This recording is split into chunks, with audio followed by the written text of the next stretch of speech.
అందరికీ నమస్కారం. ప్రపంచ ఫోటోగ్రాఫ్ దినోత్సవ శుభాకాంక్షలు. రాష్ట్ర అధ్యక్షులు ఎస్కే హుసేన్ గారు ఫోటోగ్రాఫర్లను ఉద్దేశించి మాట్లాడతారు. అందరికీ నమస్కారం. రాష్ట్ర ఆపద్ధర్మ అధ్యక్షుడిగా, ఒక ఫ్యాకల్టీగా, గురువుగా మీ అందరికీ ప్రపంచ ఫోటోగ్రఫీ దినోత్సవ సందర్భంగా నా తరఫున మరియు రాష్ట్ర కమిటీ పక్షాన హృదయపూర్వక శుభాకాంక్షలు. ఫోటోగ్రఫీ రంగం గురించి మనం మాట్లాడుకోవాలంటే దాదాపు అనేక శతాబ్దాల పాటు ఫోటోగ్రఫీ కోసం అనేక ప్రయోగాలు, అనేక వందల సంఖ్యలో శాస్త్రవేత్తలు ప్రయత్నం చేయడంతో అనేక శతాబ్దాల తర్వాత వారి కళ 19వ శతాబ్దంలో నిజమైంది. డాగ్యురే మహాశయుడు మరియు జోసెఫ్ నీస్ఫోర్ నీప్స్ ఇద్దరు కలిసి సంయుక్తంగా చేసిన ప్రయోగాల ఫలితంగా మధ్యలో నీప్స్ గారు చనిపోయిన వారి అబ్బాయితో కలిసి డాగ్యురే గారు చేసిన ప్రయోగాల ఫలితంగా చివరికి ఫోటోగ్రఫీ అనేది ఆవిష్కరింపబడింది. అలా ఫోటోగ్రఫీ ఆవిష్కరించబడిన తర్వాత ఫ్రెంచ్ ప్రభుత్వానికి దాని యొక్క రైట్స్ని డాగ్యురే మహాశయుడు, నీప్స్ గారి అబ్బాయి వారికి అప్పచెప్పిన తర్వాత ఫ్రెంచ్ ప్రభుత్వం భారతదేశం ప్రపంచానికి యోగా ఏ విధంగా అయితే ఇచ్చిందో, గిఫ్ట్గా ఇచ్చిందో, కానుకగా ఇచ్చిందో, అలాగే ఫోటోగ్రఫీ ప్రాసెస్ని, ఫోటోగ్రఫీ టెక్నిక్ని ఫ్రెంచ్ ప్రభుత్వం ప్రపంచానికి బహుమతిగా ఇచ్చింది. అంటే ఎవరైనా వాడుకోవచ్చు, దానిపైన ఎటువంటి పేటెంట్స్ లేవు అని చెప్పేసి ప్రపంచానికి గిఫ్ట్గా ఇచ్చింది. ఈ రకంగా ప్రపంచ ఫోటోగ్రఫీ దినోత్సవం అనేది 1839 ఆగస్టు 19 నుంచి స్టార్ట్ అయిపోయి ఇప్పుడు ప్రపంచవ్యాప్తంగా ఒక ఫోటోగ్రఫీ రంగం అనేది ప్రపంచ చరిత్రగతిని, అంటే ఫోటోగ్రఫీకి ఉన్న ముఖ్యమైన ప్రాధాన్యం ఏంటంటే ప్రపంచంలో ఎక్కడ ఏ మూల ఏ సంఘటన జరిగినా కూడా భాష వచ్చినా రాకపోయినా, ఆ దేశం కాకపోయినా, ఆ ప్రాంతం వారు కాకపోయినా, ఎక్కడి వారైనా సరే జస్ట్ ఒక చిత్రం, ఒక పిక్చర్ చూడటం ద్వారా అక్కడ జరిగిన సంఘటనని అర్థం చేసుకునే ఒక అద్భుతమైన అవకాశం. అందుకే ఒక ఫోటో అనేది 1000 పదాల కన్నా, 10,000 పదాల కన్నా కూడా గొప్పది అని చెప్పి ఒక చిత్రం గురించి చెప్తూ ఉంటారు. ఉదాహరణకి మనం ఈ మధ్య పాలస్తీనాలో అక్కడ యుద్ధం చూస్తున్నాం, గాజాలో యుద్ధం చూస్తున్నాం. అక్కడ చూసే హృదయ విదారకమైన సంఘటన చూసినప్పుడు, లేదా ఉక్రెయిన్లో జరిగిన హృదయ విదారకమైన సంఘటనలు ఒక ఫోటో ద్వారా చూసినప్పుడు యుద్ధం యొక్క తీవ్రత అనేది సామాన్య ప్రజానికానికి అర్థమవుతుంది. అంటే ఒక ఫోటో అనేది చరిత్రని భవిష్యత్ తరాలకు అందిస్తుంది, వర్తమానాన్ని రికార్డ్ చేస్తుంది, వర్తమానాన్ని భవిష్యత్ తరాలకు అందిస్తుంది. సో ఈరోజు మానవ జీవితంతో ఒక్క ఫోటో, అంటే ఒక కెమెరా లెన్స్కి కనపడకుండా జీవితం గడపలేని పరిస్థితికి వచ్చేసాం. అది ఏదో ఒక విధంగా, అది సీసీ కెమెరా కావచ్చు, లైవ్ కెమెరాస్ కావచ్చు, స్ట్రీట్ కెమెరాస్ కావచ్చు, ఏదైనా కెమెరాస్ కావచ్చు, మనిషి ఒక కెమెరా కంటపడకుండా జీవనం కొనసాగించలేని పరిస్థితికి వచ్చేసాం. సో ఫోటోగ్రఫీ అంచెలంచెలుగా ఎదుగుతూ ఫిల్మ్ జమానా నుంచి, అంటే ఫిల్మ్ కంటే ముందు ప్లేట్స్, ఇలా తర్వాత ఫిలిమ్స్ తర్వాత టిఎల్ఆర్స్, ట్విన్ లెన్స్ రిఫ్లెక్స్ కెమెరాస్, తర్వాత సింగిల్ లెన్స్ రిఫ్లెక్స్ కెమెరాస్, ఇప్పుడు మనం వాడుతున్న కొద్ది రోజుల క్రితం వాడినటువంటి DSLR cameras, digital single lens reflex cameras, ఇప్పుడు లేటెస్ట్గా మిర్రర్లెస్ కెమెరాస్ వాడుతున్నాము. ఇలా కెమెరాస్లో బాగా టెక్నాలజీ అభివృద్ధి చెందడం వల్ల ఫోటోగ్రాఫర్స్కి మరింత సులువుగా, మరింత నాణ్యమైన ఫోటోగ్రఫీని ప్రపంచానికి అందించే అవకాశాలు లభించాయి. సో ఈ క్రమంలో ప్రపంచవ్యాప్తంగా కూడా ఫోటోగ్రఫీ కెమెరాలు తయారు చేసే కంపెనీస్ ఎక్కడ ఉన్నాయంటే ఎక్కువగా జపాన్, తైవాన్, ఇలా చైనా ఇలాంటి చోట తయారు కావడం వల్ల అవి ఆంగ్ల భాషలోనే వాటి యొక్క మెనూను ఉంచుతూ ఉంటాయి. మనం దాన్ని అర్థం చేసుకోవడం కూడా ట్రెడిషనల్ ఫోటోగ్రాఫర్స్కి, తెలుగు ఫోటోగ్రాఫర్స్కి కాస్త ఇబ్బందిగా ఉంటూ ఉంది. సో ఈ క్రమంలో సెమినార్స్ ద్వారా లేదా మీటింగ్స్ ద్వారా ఫోటోగ్రాఫర్స్ని ఎడ్యుకేట్ చేసే ప్రయత్నం చేస్తూ వస్తున్నాం. ఇకపోతే మిర్రర్లెస్ టెక్నాలజీ వచ్చాక ఫోటోగ్రఫీ ఇంకా బాగా నానాటికి బాగా ప్రాచుర్యం పొందిన తర్వాత ఈరోజు మొబైల్స్లో కూడా, ప్రతి మొబైల్లో కూడా ఆల్మోస్ట్ ఇవాళ 90% ప్రజలు వాడే మొబైల్స్లో ఫోటో తీసుకునే అవకాశం లభించింది. అట్లా లభించడం వల్ల పరోక్షంగా ఫోటోగ్రఫీ ఇండస్ట్రీ పైన ప్రెజర్ ఏమైందంటే మొబైల్స్లో కూడా ఫోటోగ్రఫీ ఫీచర్స్ అంటే అపార్చర్ అని, షటర్ స్పీడ్ అని, లేకపోతే ఐఎస్ఓ అని, డెప్త్ ఆఫ్ ఫీల్డ్ అని, ఇలాంటి అంశాలు దాంట్లో రావడం వల్ల, అనేక అంశాలు అంటే వైట్ బ్యాలెన్స్ అని ఇలాంటివన్నీ రావడం వల్ల ఫోటోగ్రాఫర్ మీద తీవ్రమైన ఒత్తిడి ఏర్పడింది. అంటే వాళ్ళ దగ్గర 64 మెగాపిక్సెల్స్ ఇలా ఎక్కువ మెగాపిక్సెల్స్తో కూడిన మొబైల్ కెమెరాస్ వాళ్ళ దగ్గర వచ్చిన తర్వాత ఫోటోగ్రాఫర్కి ఛాలెంజింగ్గా మారింది. సో ఈ దశలో ఈ రానున్న ఆగస్టు 19 ప్రపంచ ఫోటోగ్రఫీ దినోత్సవాన్ని పురస్కరించుకొని ప్రస్తుతం ఈ జనరేషన్ ఫోటోగ్రాఫర్స్కి, భవిష్యత్తులో ఫోటోగ్రఫీ చేయాలనుకునే వారికి నేను చెప్పేది ఏంటంటే, ఒక పక్కన ఇంజనీరింగ్ విద్యార్థులు, ఎంబీఏ విద్యార్థులు, ఎంసీఏ విద్యార్థులు ఉద్యోగ ఆపర్చునిటీస్, అంటే ఎంప్లాయ్మెంట్ ఆపర్చునిటీస్ ఎక్కువగా లేకపోవడం వల్ల క్రియేటివిటీ పేరుతోనో లేదా బ్రతకడం కోసమో ఈ వృత్తిలోకి రావడం జరుగుతుంది. వాళ్ళకి ఆంగ్ల భాష ఉండటం వల్ల ఆన్లైన్ క్లాసెస్ అటెండ్ అవుతున్నారు, ఇంటర్నేషనల్ క్లాసెస్ అటెండ్ అవుతున్నారు, నాలెడ్జ్ పెంచుకుంటున్నారు, మార్కెట్లోకి వచ్చి లక్షల్లో వెడ్డింగ్స్ చేస్తున్నారు. కానీ at the same time traditional photographer photographers 30-40 సంవత్సరాల నుంచి ఫోటోగ్రఫీ వృత్తిని జీవితంగా నమ్ముకుని ఉన్న వాళ్ళు 40 ఏళ్ళు దాటిన ఫోటోగ్రాఫర్స్ని పరిశీలిస్తే ఇవాళ సంవత్సరానికి ఒక 4-5 వెడ్డింగ్స్ కూడా చేయలేని పరిస్థితి, దిగజారిపోయిన పరిస్థితి. ఎందుకు ఆ పరిస్థితి వచ్చిందంటే మనం టెక్నికల్గా అప్డేట్ కాకపోవటం, బిజినెస్ స్కిల్స్ లేకపోవటం. నేను రాష్ట్ర అధ్యక్షుడిగా గమనించింది ఏంటంటే, ఇంతకుముందు కూడా ఒక మీటింగ్లో, ఒక సమావేశంలో మాట్లాడుతుంటే నేను బయటకు వచ్చినప్పుడు ఇద్దరు ఫోటోగ్రాఫర్ల మధ్య చర్చ ఏంటంటే, నేను 2.5 లక్షల రూపాయలు చెప్తే పక్కవాడు 1 లక్ష రూపాయలకే చేశాడు, మరీ 1.5 లక్ష తేడానా అని ఇద్దరు మాట్లాడుకుంటుంటే విన్నాను. ఉదాహరణకి ఇక్కడ గ్యాప్ వచ్చిందంటే, ఒకప్పుడు వ్యాపారం ఎలా చేయాలని నేర్చుకోవడానికి ఫోటోగ్రాఫర్ అనేవాడు ఒక సీనియర్ దగ్గర 10 సంవత్సరాలు, 8 సంవత్సరాలు, 15 సంవత్సరాలు గుమస్తాగా చేసి సీజన్, అన్సీజను, లాభము, నష్టము అన్నీ చూసి బయటకు వచ్చి ఫోటోగ్రఫీ వృత్తి స్టార్ట్ చేసేవాడు. కానీ ఈ రోజుల్లో, ఈ జనరేషన్లో ఏంటంటే, పేరెంట్స్ దగ్గర 5 లక్షలు తీసుకున్నామా, 10 లక్షలు తీసుకున్నామా, బజాజ్ EMI తీసుకున్నామా, కెమెరా తీసుకున్నామా, మార్కెట్లోకి వచ్చామా, ఆర్డర్ కావాలి కాబట్టి ఎంతో కొంత ఆర్డర్ చేసేయాలనే కాన్సెప్ట్లో చేస్తున్నారు. ఫలితంగా ఏం జరుగుతుందంటే, 2 సంవత్సరాల తర్వాత టెక్నాలజీ మారినప్పుడు కెమెరా అమ్ముకుంటే వాళ్ళకి కావాల్సినటువంటి డబ్బులు మళ్ళీ రిటర్న్ 50% కూడా రాని సందర్భం, మళ్ళీ కెమెరా కోసం అప్పులు చేసే సందర్భం. అందుకని ఇది ఫోటోగ్రఫీ దినోత్సవం గురించి మాట్లాడితే చెప్పకూడని అంశం, కానీ చెప్పాల్సిన తీవ్రత కూడా ఉంది. గడిచిన నెల రోజుల కాలంలో 1/2 డజన్ మంది ఫోటోగ్రాఫర్లు 30 ఏళ్ళు దాటిన వాళ్ళు ఆత్మహత్యలకు పాల్పడ్డారంటే పరిస్థితి యొక్క తీవ్రత ఏంటో అర్థమవుతుంది. అంటే బిజినెస్ స్కిల్స్ లేకపోవడం వల్ల, రెండోది ఆర్థిక క్రమశిక్షణ లేకపోవడం వల్ల మన సంపాదన ఎంత, మన రాబడి ఎంత, సంవత్సరంలో సీజన్ ఎంత, అన్సీజన్ ఎంత, సీజన్లో చేసిన బిజినెస్ ఎంత, దాంట్లో డెలివరీ అయినవన్నీ, పెండింగ్లో ఉన్నవన్నీ, మళ్ళీ భవిష్యత్తులో ఎక్విప్మెంట్కి ఎంత అప్పు చేయాలి, మనం కట్టాల్సిన అప్పులు ఎన్ని, కెమెరా EMIలు ఎంత, కారు EMIలు ఎంత, ఇవన్నీ కూడా ఆలోచించకుండా ముందుకెళ్తున్నారు. కాబట్టి మిత్రులు, అప్పుల పాలై, అప్పులు వడ్డీలకు, ఎక్కువ వడ్డీలకు తీసుకొని ఇవాళ చివరికి ఆత్మహత్యల వైపు వెళ్తున్న పరిస్థితి. కాబట్టి ఇండస్ట్రీని, కొత్త జనరేషన్ని మోటివేట్ చేయాల్సిన బాధ్యత సీనియర్స్గా మనందరి మీద ఉంది, సంఘాల మీద మరీ ముఖ్యంగా ఉంది. అసోసియేషన్స్ ఖచ్చితంగా యంగ్ జనరేషన్ని కూర్చోబెట్టి వారందరికీ బిజినెస్ స్కిల్స్ని కనుక నేర్పించినట్టయితే, బిజినెస్లో ఎందుకు ఎక్కువ చార్జ్ చేయాలి, ఎక్కువ చార్జ్ చేసిన తర్వాత దానికి తగిన నాణ్యతతో కూడిన అవుట్పుట్ ఎలా ఇవ్వాలి, భవిష్యత్తులో మనకి సీజన్, అన్సీజన్ ఇవన్నీ కూడా క్యాలిక్యులేట్ చేసుకొని కొత్త కెమెరాలు కొనుక్కోవాలన్నా కూడా మళ్ళీ చేతిలో డబ్బులు ఉండాలంటే మనం ఏ విధంగా చార్జ్ చేయాలి, మన టాలెంట్ని ఏ విధంగా అమ్ముకోవాలి. ఉదాహరణకు 50,000 వెడ్డింగ్ చేసే ఫోటోగ్రాఫర్, వీడియోగ్రాఫర్ని తన్ని 80,000కి, 1 లక్ష రూపాయలకి ఎలా తీసుకెళ్ళాలి, 1 లక్ష చేసే వాళ్ళని 1.5 2 లక్షలకి ఎలా తీసుకెళ్ళాలి. ఇలా ఇవాళ ఇండస్ట్రీలో అవకాశాలు ఉన్నాయి మిత్రులారా. మనం అందరం గమనిస్తున్నాం. 20 లక్షలు వెడ్డింగ్ చేసే వాళ్ళు ఉన్నారు, 30 లక్షలు వెడ్డింగ్ చేసే వాళ్ళు ఉన్నారు, 40 లక్షలు వెడ్డింగ్ చేసే వాళ్ళు ఉన్నారు, 4 లక్షలు వెడ్డింగ్ చేసే వాళ్ళు ఉన్నారు, 40,000 వెడ్డింగ్ చేసే వాళ్ళు ఉన్నారు. అంటే ఎప్పుడైతే లక్షల్లో చార్జ్ చేస్తున్నారో వాళ్ళకి గౌరవం కూడా అంతే వస్తుంది. వాళ్ళతో సరి సమానంగా చూస్తున్నారు, కావాల్సిన ఫెసిలిటీస్ అన్నీ ఇస్తున్నారు. లక్షల్లో చార్జ్ చేసినప్పుడు వాళ్ళ మాట వింటున్నారు, కావాల్సిన టైంకి ప్రీ వెడ్డింగ్కి వస్తున్నారు, కావాల్సిన టైంకి పోస్ట్ వెడ్డింగ్కి వస్తున్నారు, కావాల్సిన సౌకర్యాలు ఇస్తున్నారు, టైంకి రెడీ అవుతున్నారు, వాళ్ళ మాట వింటున్నారు. అదే మనం 40,000 50,000 వెడ్డింగ్ చేసినప్పుడు మనం వాళ్ళు చెప్పినట్టు వింటున్నాం. ఫలితంగా మా అవుట్పుట్ కూడా అది కావాల్సిన విధంగా రాదు. ఉదాహరణకు ఒక్క మాట చెప్పాలంటే, మీకు ప్రీ వెడ్డింగ్ షూట్ చేయాలి, మన కాకతీయ టెంపుల్ దగ్గర రండి, ఉదయం 5:30 రండి, 5:15 రండి అని చెప్పామనుకోండి. మన కస్టమర్ చెప్తే ఏంటంటే, ఆ కస్టమరు తాపీగా 6:30కో 7:00కో వస్తారు. 7:00కి వచ్చిన తర్వాత ఒక కాస్ట్యూమ్ మీద కొద్దిసేపు షూట్ చేసేసరికి హార్స్ లైట్ వస్తుంది. హార్స్ లైట్ వచ్చిన తర్వాత మంచి అవుట్పుట్ రాదు. అదే లక్షల్లో చార్జ్ చేసిన హైదరాబాద్ నుంచి వచ్చిన ఫోటోగ్రాఫర్, బెంగళూరు నుంచి వచ్చిన ఫోటోగ్రాఫర్ అయితే ఉదయం 5 గంటలకల్లా లొకేషన్లో ఉండాలి, అలా ఉంటేనే అవుట్పుట్ మమ్మల్ని అడగాలి, లేకపోతే మంచి అవుట్పుట్ రాకపోతే మేము బాధ్యులం కాదని ముందే చెప్తాడు. కాబట్టి లక్షల్లో తీసుకుంటున్నాడు కాబట్టి 5 గంటలకల్లా కప్పులు అక్కడ ఉంటారు. ఆటోమేటిక్గా సన్ రైజ్ అయిన 2 అవర్స్లో, గోల్డెన్ అవర్స్లో షూటింగ్ జరుగుతుంది, మంచి అవుట్పుట్ ఇస్తాడు. అంటే ఇలాంటి విషయాలన్నీ కూడా చాలామంది ఫోటోగ్రాఫర్స్ ఏమనుకుంటారంటే, అదే బ్యాక్గ్రౌండ్లో నేను కూడా ఫోటోలు తీశాను, అదే కెమెరాతో నేను తీశాను, అదే లెన్స్తో ఫోటోలు తీశాను, కానీ సేమ్ అవుట్పుట్ రావట్లేదే, నాకు ఆ టాలెంట్ లేదేమో అనుకుంటాడు. కాదు, టైం కూడా మ్యాటర్స్, లైటింగ్ కూడా మ్యాటర్స్.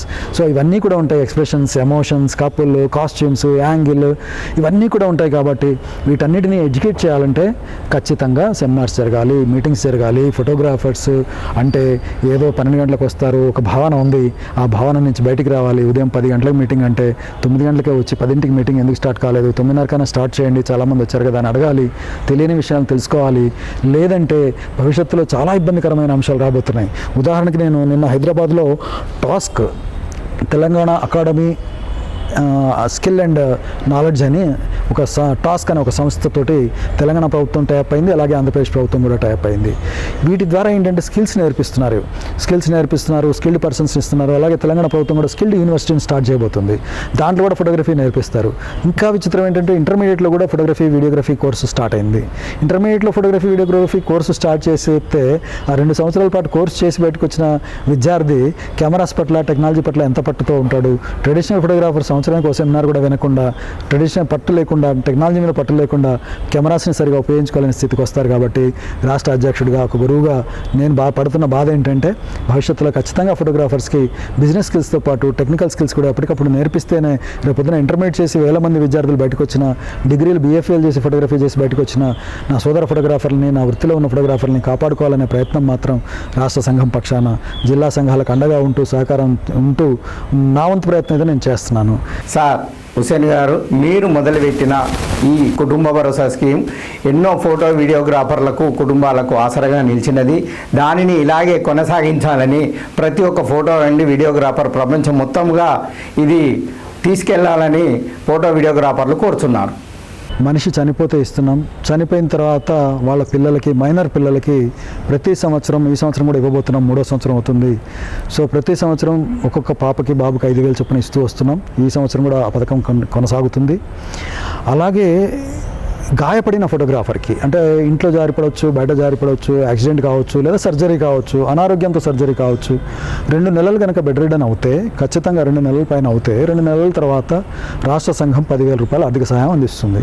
అంటే సార్ అదేదో ముందే అందించవచ్చు కదా, వారం రోజులకి అనొచ్చు మీరు. అంటే వారం రోజులకి 10 రోజులకి దానికి మనం ఇస్తే అలా వేల మందికి ఇవ్వాలంటే కోట్ల రూపాయల నిధులు మన దగ్గర సంఘం దగ్గర లేవు. ఆ వారం రోజులు 10 రోజులు పని చేయలేకపోయినా కుటుంబం తట్టుకునే పరిస్థితి ఉండాలి, తట్టుకోవాలి. సో 2 నెలల కనుక సహాయం కావాలనుకుంటే ఏంటంటే మొదట మండల అసోసియేషను, తర్వాత జిల్లా అసోసియేషన్ కూడా సహకారం అందించాలని నేను కోరుకున్నాను. కానీ ఆ దిశలో ఈ పథకం ముందుకు వెళ్ళట్లేదు, కేవలం రాష్ట్ర సంఘం మీదనే ఆధారపడుతున్నారు. కానీ రాష్ట్ర సంఘం ద్వారా 10,000 రూపాయలు ఇప్పటికీ చాలామందికి, 200 పైచిలకు మందికి, దాదాపు సుమారు 25 లక్షల వరకు అలా అందించాం. సో దీంట్లో కూడా నేను ఈ ఇంటర్వ్యూ చేసే సందర్భంలో నేను ఒక రిక్వెస్ట్ చేయదలుచుకున్నాను. ఖచ్చితంగా అది సిక్ అయ్యి 100కి 100% 2 నెలల పైన సిక్ అయ్యారు అంటేనే నాయకులు అలాంటి అప్లికేషన్స్ను మా దృష్టికి తీసుకురండి.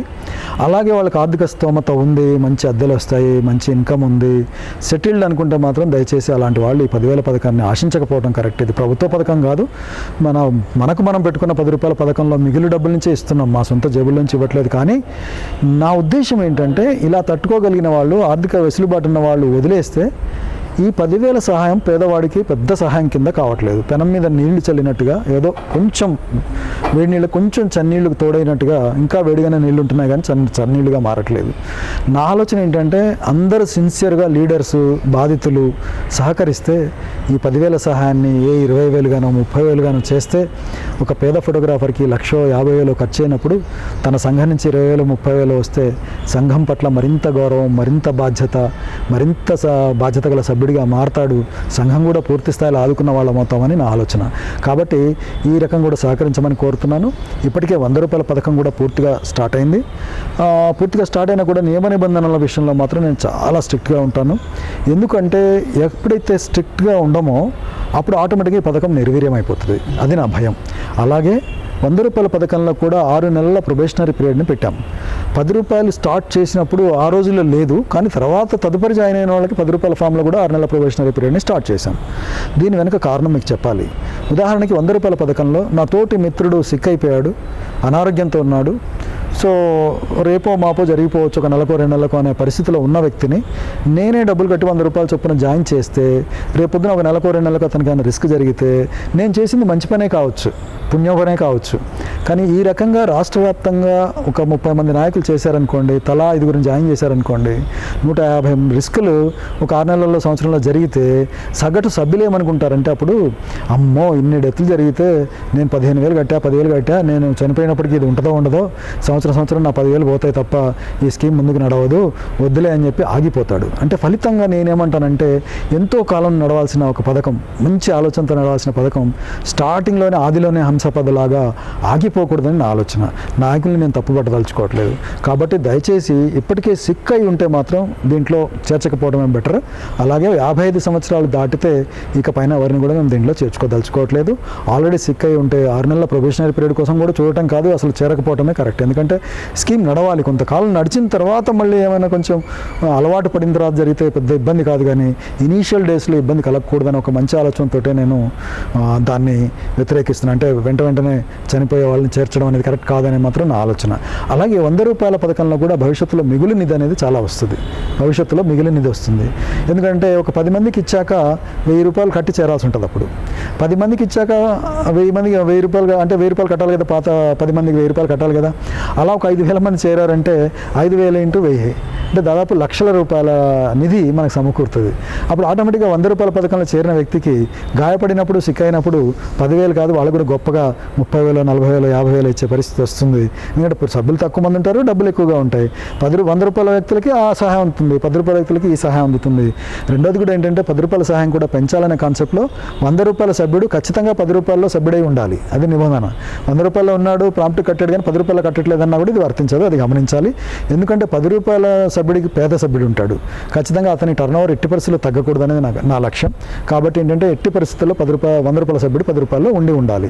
ఇకపోతే 10 రూపాయల సభ్యుడు కూడా టర్న్ ఓవర్ పెరగాలనే కాన్సెప్ట్లో నేను ఏం చేశానంటే భార్యలను కూడా దీంట్లో చేర్చుదామని చెప్పాను. ఎందుకంటే ఒక సభ్యుడు చనిపోయినప్పుడు భార్యకి ఇస్తున్నప్పుడు భార్యకి ఏమైనా రిస్క్ జరిగినప్పుడు కూడా భర్తకి ఇవ్వచ్చు కదా. దీని ఉద్దేశం ఏంటంటే టర్న్ ఓవర్ పెంచాలని. అంటే ఉదాహరణకి వరంగల్ జిల్లాలో 1,70,000 ఇప్పుడు అందుతున్నాయి. అందుతున్నప్పుడు రేపొద్దున భార్యలందరూ చేరితే ఆటోమేటిక్గా 3,40,000 ఉన్న పలంగా చేరితే 3 లక్షల పైన ఇవ్వచ్చు, 4 లక్షలు కూడా చేయొచ్చు అందరూ పట్టుబడితే. చాలా మండలాల్లో ఇప్పటికి కూడా ఏమనుకుంటారంటే, సార్ మా దగ్గర 10 మంది కడతలేరు సార్, మా దగ్గర 20 మంది కడతలేరు సార్, మొత్తం 70 మందిలో 20 మంది కడతలేరు సార్ అంటారు. ఒక మండలంలో 20 మందిగా సార్ వదిలేసింది అంటారు. నేనేమంటానంటే 607 మండలాలు ఇంటూ 20 మంది వేసుకుంటే 12,000 మంది అయిపోతారు.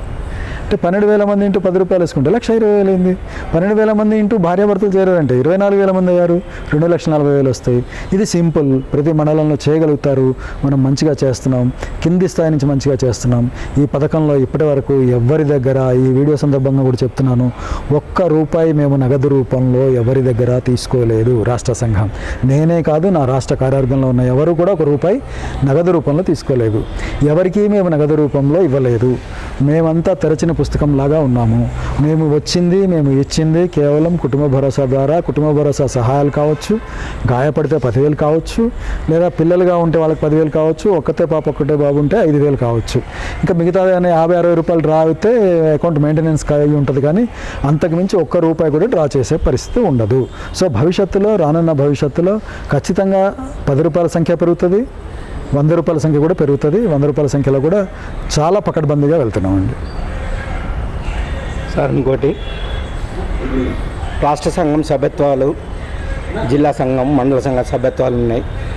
రాష్ట్ర సంఘం గతంలో 5,000 ప్రకటించారు. దానిని మీరు ఏమన్నా తగ్గిస్తారా? తగ్గించి కుటుంబ భరోసా ఉంటేనే సభ్యత్వం ఇస్తారా? ఓకే, అంటే యాక్చువల్గా ఏంటంటే రాష్ట్ర సభ్యత్వం 5,000 చేశాము. ఎందుకు చేశామంటే దాని వెనకాల బలమైన కారణం ఉంది. అంటే 14 సంవత్సరాల క్రితం సంఘం ప్రారంభించినప్పుడు 2,500 సభ్యత్వం. ఇప్పుడు కూడా అదే 2,500 పెట్టడం అనేది న్యాయం అనిపించలేదు. అప్పుడు ఏమీ సంఘానికి ఏమీ ఆస్తులు లేవు. ఈరోజు సంఘానికి 400 గజాల స్థలం, 18 లక్షల రూపాయల ఫిక్స్డ్ డిపాజిట్స్, 14 లక్షల రూపాయల పైచలకు రన్నింగ్ క్యాష్, ఇవన్నీ ఉంచుకొని ఇంకా మనం మళ్ళీ 2,500 సభ్యత్వం ఇస్తే చాలా తక్కువకి ఇచ్చిన వాళ్ళం అవుతాము. ప్లస్ రాష్ట్ర సంఘం యొక్క సభ్యత్వం విలువ ఉండాలనే కాన్సెప్ట్లో కూడా 5,000 రూపాయలు చేశాము. కొన్ని జిల్లాల్లో అస్సలు నిధి లేకుండా అయిపోయినాయి కొన్ని జిల్లాలు. అలాంటి జిల్లాల కోసం ఏం ఆలోచించామంటే, ఏ జిల్లా అయినా సరే ఒక రాష్ట్ర సభ్యత్వం తీసుకుంటే 5,000 సభ్యత్వం తీసుకుంటే వారికి తిరిగి 40% అంటే 2,000 రూపీస్ ఆ జిల్లా సంఘానికి వెనక్కి అభివృద్ధి కోసం ఇవ్వాలని అనుకున్నాము. సో అందుకోసం రాష్ట్ర సంఘం వాస్తవాన్ని తీసుకునేది 3,000. 2,000 అనేది జిల్లా కమిటీకి సంవత్సరానికి ఒకసారి వెనక్కి ఇవ్వడం జరుగుతుంది. సో దీనికి కూడా ఏంటంటే, మేము రాష్ట్ర సంఘం గురించి మీరు అడిగారు కాబట్టి గతంలో ఒకసారి సందర్భంలో నేనేం చెప్పానంటే 5,000 సభ్యత్వం తీసుకున్నప్పుడు చనిపోయినప్పుడు 20,000 ఇస్తామన్నాం. కానీ దానికి కూడా ఏమైందంటే, ఈరోజు చేరి నెల రోజులకో 2 నెలలకో చనిపోయినప్పుడు 20,000 ఇవ్వాల్సిన పరిస్థితి వచ్చింది.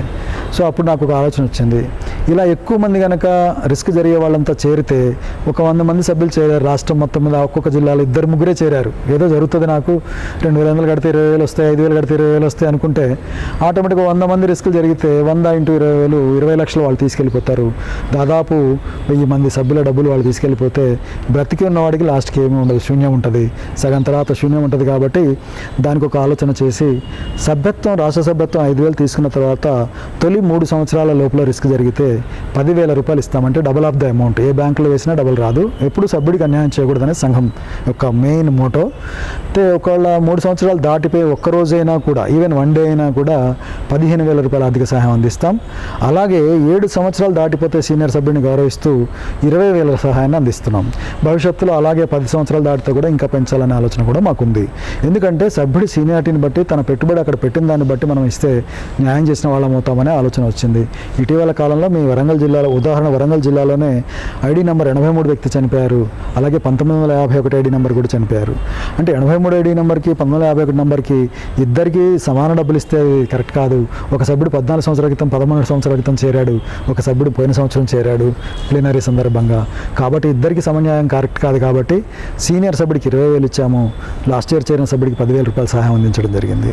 సో ఈ విధంగా ఎక్కడా కూడా సభ్యుడికి అన్యాయం చేయాలని కానీ, ఒకరికి లబ్ధి చేయాలి, ఇంకొకరికి నష్టం చేయాలనే ఆలోచన ఉండదు.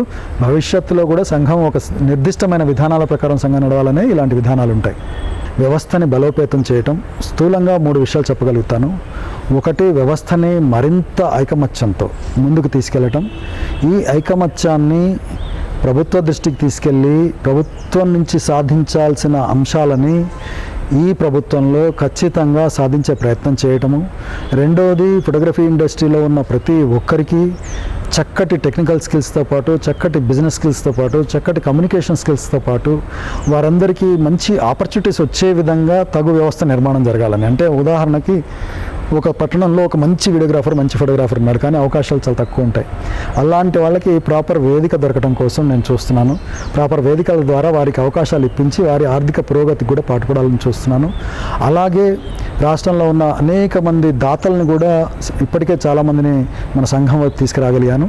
మున్ముందు ఇంకా మరింత మంది దాతలను తీసుకొచ్చి కూడా ఈ పేద పిల్లల్ని, అనాథ పిల్లల్ని, అంటే తండ్రి లేని పిల్లల్ని, వీళ్ళందరికీ కూడా తగు రీతిలో సహాయం చేసే విధంగా భవిష్యత్తులో ఫోటోగ్రాఫర్స్ కూడా పెన్షన్ సంఘం నుంచి అందించే విధంగా కార్యక్రమాలు రూపకల్పన చేయాలని నాకు ఒక లక్ష్యం ఉంది. అది ఎంతవరకు విజయం చేకూరుస్తుంది, విజయం వస్తుంది అనేది నాకు తెలియదు, కానీ నా ప్రయత్నాలు మాత్రం ఆ దిశలో ఉంటాయి తప్పకుండా.